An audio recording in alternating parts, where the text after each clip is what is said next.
91.703 jiwa atau 24.301 kakak korban banjir bandang Aceh masih bertahan di tenda pengungsian sejak akhir November 2025. Hingga saat ini mereka belum kembali pulang karena rumahnya rusak akibat diterjang banjir dan tanah longsor.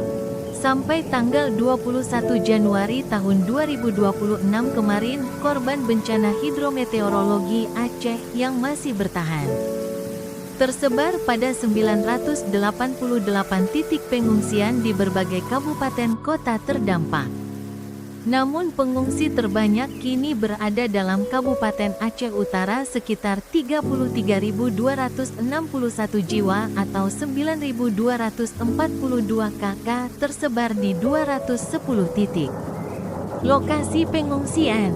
Sekretaris Poskomando Posko Tanggap Darurat Bencana Alam Aceh Fatmi Ridwan mengatakan, pengungsi yang belum kembali pulang ke rumah oleh berbagai sebab. Tapi penyebab utamanya, mereka tidak punya lagi rumah tempat tinggal.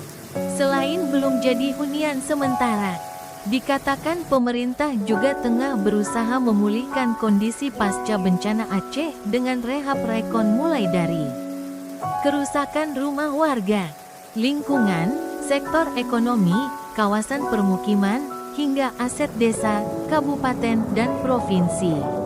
Itu kami belum tahu, karena apa? Yang pertama, kami juga sedang menunggu Kemendagri mau arahkan kemana. Kalau ini Pak Mendagri kan dari lapangan nih lagi observasi, lagi melihat-lihat lah perkembangan Aceh pasca bencana kemarin. Kalau nanti punya cukup visual, gambaran, atau visual di lapangan, berarti ya kita ikuti bang. Gitu. Ada rencana berpanjang seminggu atau gimana bang? Nggak ada, belum tahu. Belum tahu.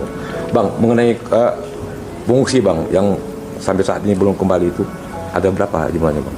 Kalau kita lihat data pengungsi hari ini itu masih ada sekitar 91.703 orang tersebar di terbanyak itu di Aceh Utara.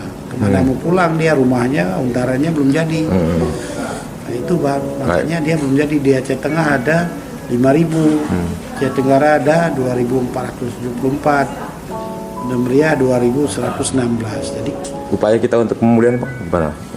Pemulihan nanti akan dibuat dulu dokumen rencana pemulihan untuk pengungsi. Ya, semuanya bukan hanya pengungsi, pemulihan ekonomi, pemulihan semua. Ya. Kita tunggu nanti bagaimana rencana pemulihan yang akan dibuat pemerintah. Ya. Nah, ini kan sedang disusun nih bang. Belum final, nanti kalau udah final baru kita bisa ngomong seperti apa. Menurut Fatmi, rumah warga yang rusak saat banjir bandang lalu seluruhnya 213.403 unit. Bangunan lain yang rusak terdiri dari tempat ibadah 641 unit, kantor 227 unit, sekolah 1.204 unit. Ponpes 685 unit dan RS atau PKM 146 unit. Dari Banda Aceh, Fajar TV Online melaporkan.